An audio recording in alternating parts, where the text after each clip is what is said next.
it's me, Tamala, and you're watching Soul Kisses TV. And today we are speaking with the majestic, the regal, the talented Terrie Williams.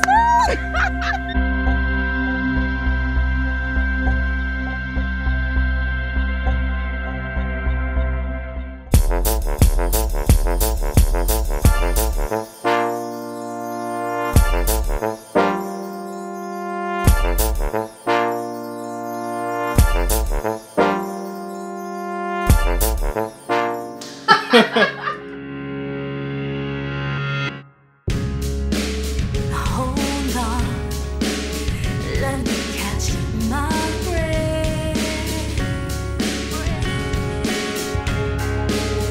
'Cause right now I can't believe this moment is finally here. Don't speak, won't you just feel with me? Thank you so much for being here. Oh, it's an honor and a joy. Oh, thank you have such amazing energy. Oh, I appreciate that so much. Who is Lady Williams? A woman on fire. What I'm on fire about is mental illness in our community. And the fact that we don't recognize it, we don't know what it looks like, feels like, sounds like, but it's everywhere we turn. And people are not addressing it because it's a big, dark secret. You know, we walk around every day with a mask on our faces, and sometimes we are just really, really struggling underneath that. I'm someone who has suffered from depression, and, you know, I still walk that walk very carefully. I know what it's like, and I decided, you know, I just heard God say to me one day that I had to tell my story.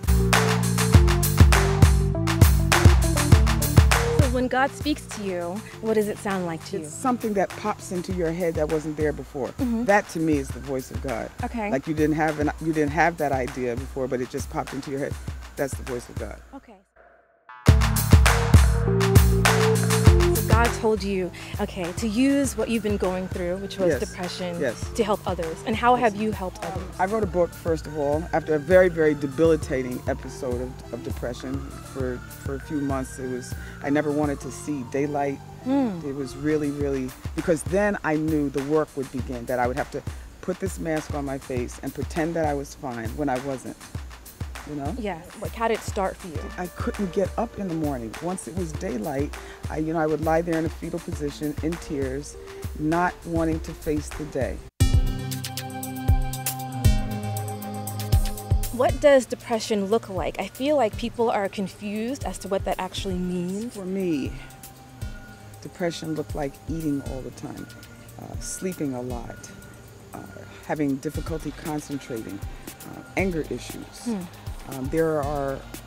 You used to enjoy doing certain things, and then you just don't have that fever for it anymore.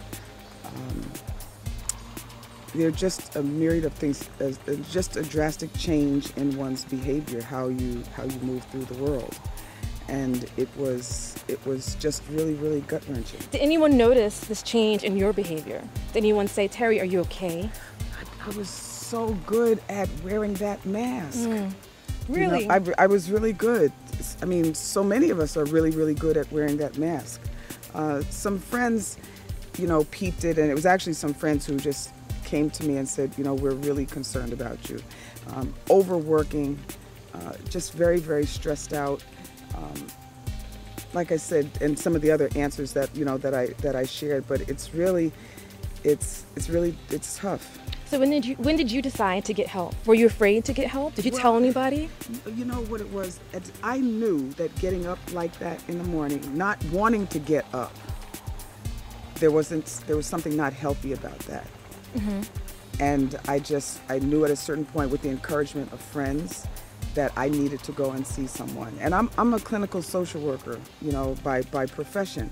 And so I should know those signs, but when it's like happening to you, you don't really recognize the signs. Okay. But I knew there was something wrong with consistently not wanting to wake up. And then the time and energy that it took for me to get up, shower, dress, and put the mask on. When I did get to a therapist, it was all that I could do to get to her office, and I like fell in the chair and I just wept. Wow. I was like a mess. And she just said the words like that. What'd she say? Clinical depression. And I was like, oh, this has a name. Even though as a social worker, I knew these things, but it just didn't dawn on me. I didn't have the energy or the wherewithal to like name it. But when she said that, I felt a great sigh of relief. You did? Yes, because it had a name that I knew. And that meant that you could fix it. I could get help. Okay. How did you find healing? I'm still finding it, first of all, but I'm not laying in the bed like I was before. The biggest hurdle for me was being on time for my regular appointments. I had a therapist who said to me one day, she said, let me see if I get this right. You are late for your appointments or you cancel them so that you can go to other things. Something's not right with that picture. And so I realized what she was saying and that I needed to stop that behavior because I was cheating myself. I was getting there late.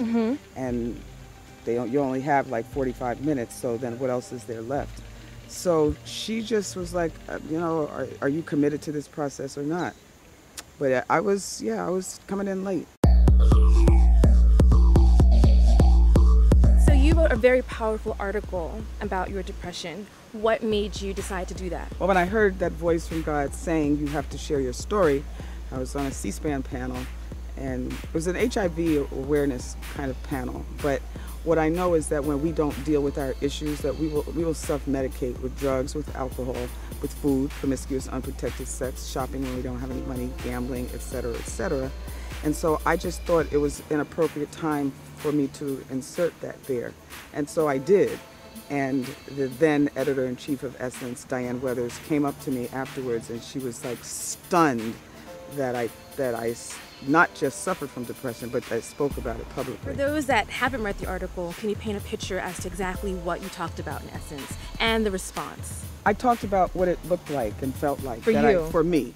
I'm still working on my anger issues. No way! Oh my gosh, you? No way! You seem so calm and like. Listen, let me tell you. Oh no. No. It's just unresolved stuff. And when you don't address the issue, then you take it out on the wrong person. And so I realized, that it was an issue. It's like, not that my friends, family, and staff didn't know, but I think I was really the last one to really connect with that. And so I ended up, getting help with that and apologized to people who did nothing but love me. So what did the public say when they read your article? Wow, it was amazing. Amazing. It was nothing I could ever have imagined. Over 10,000 people responded. Girl, you're walking down my street, best friends don't know, family members don't know, but I'm dying on the inside. It's hard for me to concentrate at work. I just can't seem to do anything. And I was just incredibly grateful.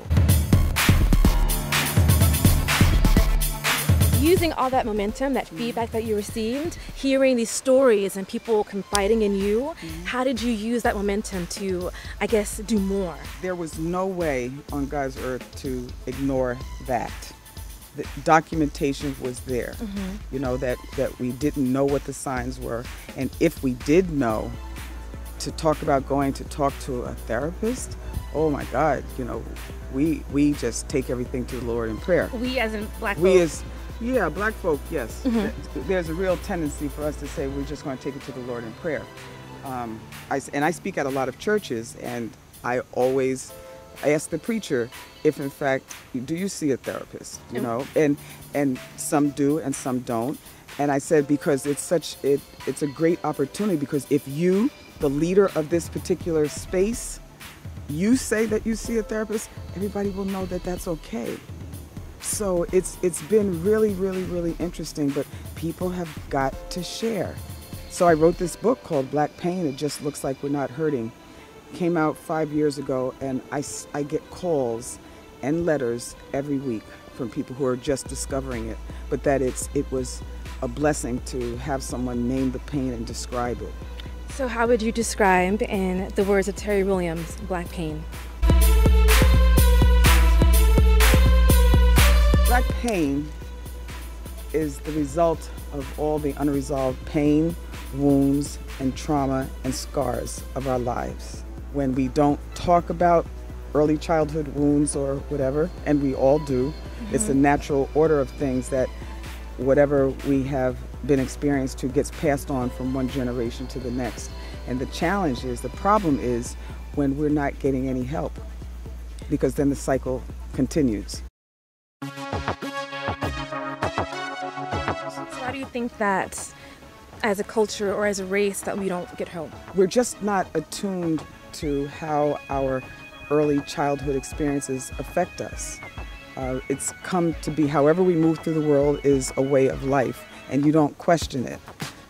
And unless somebody points it out to you and explains that, if you find yourself going around and around and around in the same circles all the time, something's wrong. There's the issue of molestation, you know, childhood molestation, parental abuse, because the parents, their pain and suffering was never addressed, so the cycle just continues. Yes. Those are, I mean, that's a classic case of what happens because the cycle just continues. I heard recently about someone who was going to a funeral. A father had been molesting his daughter, and she got pregnant, and the baby was delivered, and the doctors knew that it was incest because there are abnormalities. And then he's on the phone with his mother a couple of days later, and he dies by suicide. He just shoots himself in the head while on the phone. When you say violence, what do you mean? Do you mean in the media or do you mean in real life? I mean both, in the media and in real life.